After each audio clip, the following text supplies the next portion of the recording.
Assalamualaikum warahmatullahi wabarakatuh.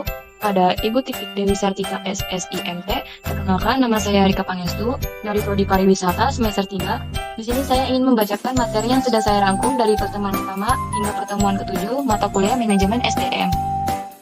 Di sini ada karakteristik kompetensi, motif, keinginan apa yang mendorong untuk berperilaku. Misal, motif berprestasi akan membuat individu secara terus-menerus menantang diri sendiri untuk selalu jadi lebih baik. Tanggung jawab atas kerjaannya menggunakan umpan balik. Yang kedua ada sifat atau ciri bawaan disebut trait. Sifat fisik, reaksi-reaksi yang bersifat konsisten terhadap situasi atau informasi. Yang ketiga, konsep diri atau self-concept. Sikap, self-image, misal self-confidence. Di sini ada jenis-jenis kompetensi. Yang pertama, result competencies, karakteristik utama, pengetahuan knowledge atau keahlian dasar.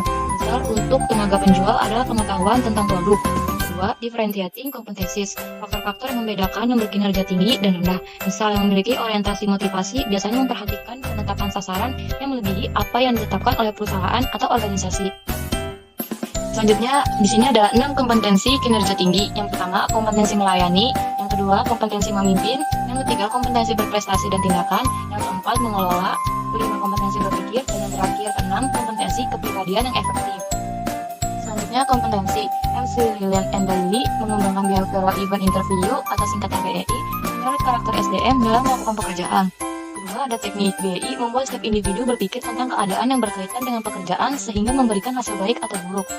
Di samping ada melalui pertanyaan. Yang pertama, what led up to the situation?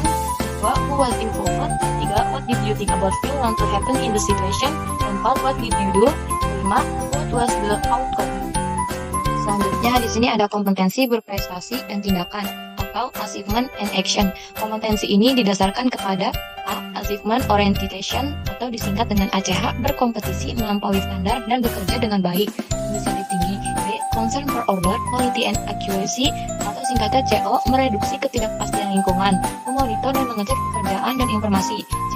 Initiative atau disingkat dengan INT, melakukan lebih walau tidak diminta, bertindak cepat dan cermat, manfaatkan peluang, proaktif, menghindari timbulnya masalah. D. Information seeking atau disingkat dengan INF, hasil mengetahui sesuatu, orang atau persoalan dan usaha memperoleh informasi yang lebih banyak. Selanjutnya di sini ada kompetensi melayani atau helping and human service. Ada 2 dimensi dalam kelompok kompetensi ini. Yang pertama, interpersonal understanding atau disingkat dengan IU, kemampuan mendengar dan memahami ekspresi, pemikiran, dan perasaan. Bisa untuk memahami perilaku, ketertarikan, kebutuhan, dan perspektif pihak lain. Menginterpretasikan sikap nonverbal untuk jadi sumber memotivasi orang lain. Yang kedua, ada customer service orientation atau disingkat dengan CSO, kemampuan memahami keperluan orang lain dan membantu atau menolong orang lain. Di sini adalah kompetensi moral atau manajerial. Kompetensi bagian dari impact dan influence, menunjukkan keinginan atau kekuatan yang berpengaruh yang mendorong pengembangan atau belajar orang lain, keinginan mengembangkan pihak lain, membimbing orang lain dan memperbaiki kemampuan yang berdasarkan mengalahkan orang lain. Lalu kompetensi moral atau manajerial merupakan bagian dari impact dan influence, menunjukkan keinginan untuk memperbaiki dari impact untuk hal sama dengan orang lain, keinginan mengembangkan pihak lain, tingkatan dari orang lain, dan memperbaiki tim memimpin proses dalam posisi otoritas formal. Lalu di sini adalah kompetensi moral atau manajerial merupakan bagian dari impact dan influence, menunjukkan keinginan tingkatan dari DFI yang mendorong pengembangan hal-hal belajar orang lain, keinginan mengembangkan pihak lain, memimpin orang lain, dan memperbaiki kemampuan yang berdasarkan mengharapkan orang lain. Karena kompetensi moral atau manajerial merupakan bagian dari impact dan influence, menunjukkan keinginan untuk operation berkembang dari cewek untuk hal sama dengan orang lain, keinginan mengembangkan pihak lain, tingkatan dari orang lain, dan memperbaiki kemampuan memimpin kelompok dalam posisi otoritas formal. Lalu di sini ada kompetensi kepribadian yang efektif atau personal effectiveness. Yang pertama ada self control atau singkatan dari SCT, kedua self confidence atau singkatan dari SCF, ketiga flexibility atau singkatan dari FLX, dan yang keempat ada organizational commitment atau singkatan dari OC. Kompetisi berpikir yang disebut dengan kognitif, pemahaman situasi, aktivitas, masalah, dan peluang ada 3. Yang pertama analytical thinking atau AT, yang kedua conceptual thinking atau CT, yang ketiga technical, professional, atau managerial expertise atau XP. Selanjutnya ada model strategi pengembangan dan strategi SDM. Selanjutnya ada langkah-langkah dan tahap-tahap strategi.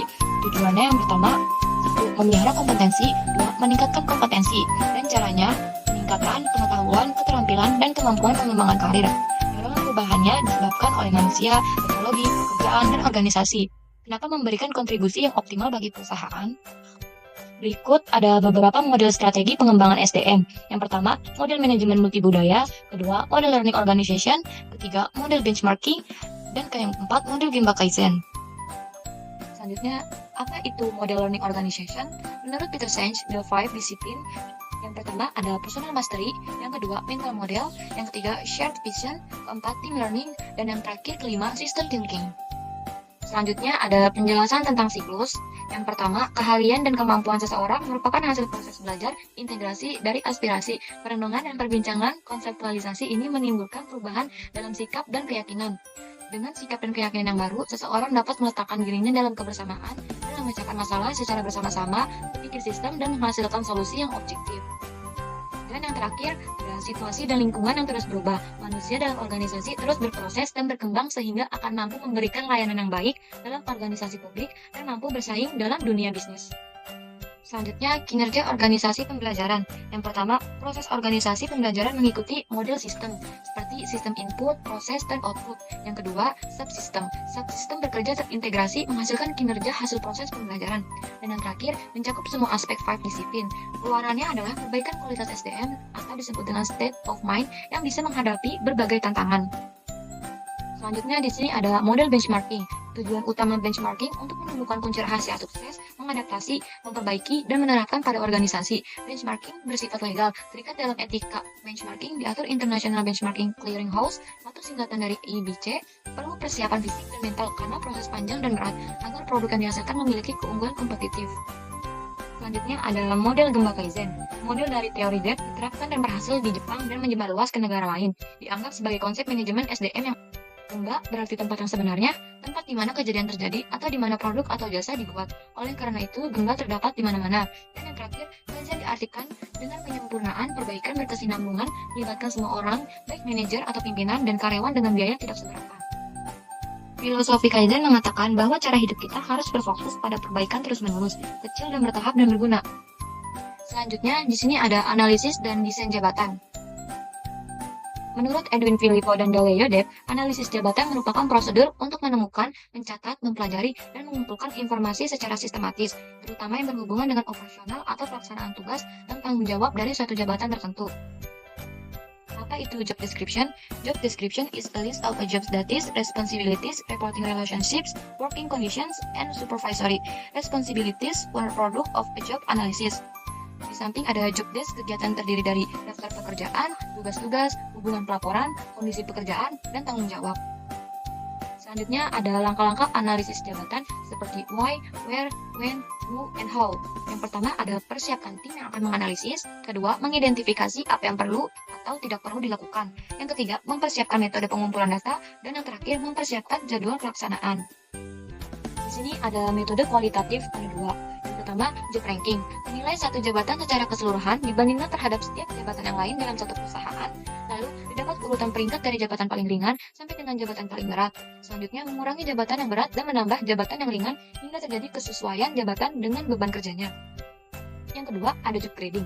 Merupakan metode klasifikasi jabatan ke dalam kelompok atau kelas tertentu sesuai uraian jabatan yang disesuaikan dengan standar atau target yang telah ditentukan bagi kelompok atau kelas jabatan tertentu. Berikutnya ada manajemen sumber daya manusia. Di sini ada manajemen SDM. Kompetensi yang diharapkan, satu, memiliki pengetahuan dalam pengelolaan SDM dalam organisasi bisnis atau perusahaan. Yang kedua, mampu memahami dan menganalisis isu-isu dan permasalahan dalam manajemen SDM secara komprehensif. Yang ketiga, mampu mengimplementasikan ilmu manajemen SDM dalam kegiatan organisasi bisnis atau perusahaan. Dan yang terakhir, dapat mengantisipasi berbagai kendala yang dihadapi oleh manajemen sumber daya manusia dalam melaksanakan kegiatan organisasi atau perusahaan atau bisnis. Dan di sebelahnya ada ruang lingkup materi, tujuan peran dan fungsi MSDM, pendekatan dalam manajemen SDM, perencanaan SDM, rancangan organisasi, analisis jabatan, dan yang terakhir, rekrutmen seleksi kompetensi. Dan yang terakhir ada perencanaan SDM.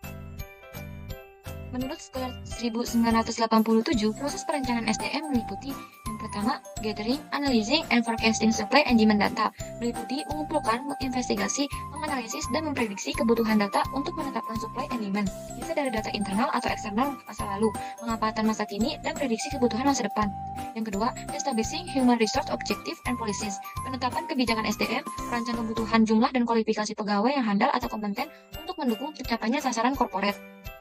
Yang ketiga, Human Resource Programming, penyusunan program pengadaan pegawai baru, rekrutmen, seleksi, induksi, orientasi, penempatan, perancangan kompensasi, program pemberdayaan, pengembangan, pemeliharaan, persiapan pensiun, dan PHK. Dan yang terakhir, Human Resource Planning Control and Evaluation, mengawasi evaluasi program yang berjalan. Ini bisa menjadi feedback, revisi kebijakan, dan menyesuaikan dan perencanaan selanjutnya. Selanjutnya ada proses perencanaan SDM. Yang pertama, menganalisis jumlah kondisi tenaga kerja yang ada sekarang, kuantitas dan kualitas, seperti berapa banyak dan kualifikasinya. Kedua, menganalisis jumlah posisi jabatan dan staf yang ada, seperti menghitung posisi mulai dari direktur, manajer, atau supervisor. Dan yang ketiga, menghitung rasio beban kerja masing-masing jabatan, mana beban yang berlebih dan mana beban yang berkurang. Keempat, menganalisis rencana strategis perusahaan ke depan, seperti jangka 1, 3, dan 5 tahun, apakah akan investasi baru, atau buka cabang, atau menutup unit. Yang kelima, mandat usia tenaga kerja. Identifikasi mana yang sudah mendekati pensiun. Yang keenam, memperkirakan tenaga kerja yang akan keluar atau dikeluarkan karena kecelakaan atau permintaan sendiri. Yang ketujuh, memperkirakan pasar tenaga kerja, kuantitas maupun kualitas. Ketahui penawaran dan permintaan tenaga kerja lokal, nasional maupun internasional. Dan yang terakhir, menyusun rencana aksi apa saja yang perlu dilakukan sekarang sesuai rencana yang telah disetujui. Dan yang terakhir, proses menurut Infant Service tahun 2012. Yang pertama, Situation Analysis or Environmental Scanning. Kedua, Forecasting Demand for Human Resource. Ketiga, Analysis of the Supply of Human Resource. Dan yang terakhir, Development of Plan for Action. Itu dia penjelasan yang telah saya rangkum dari pertemuan pertama hingga pertemuan ke-7. Sekian dan terima kasih.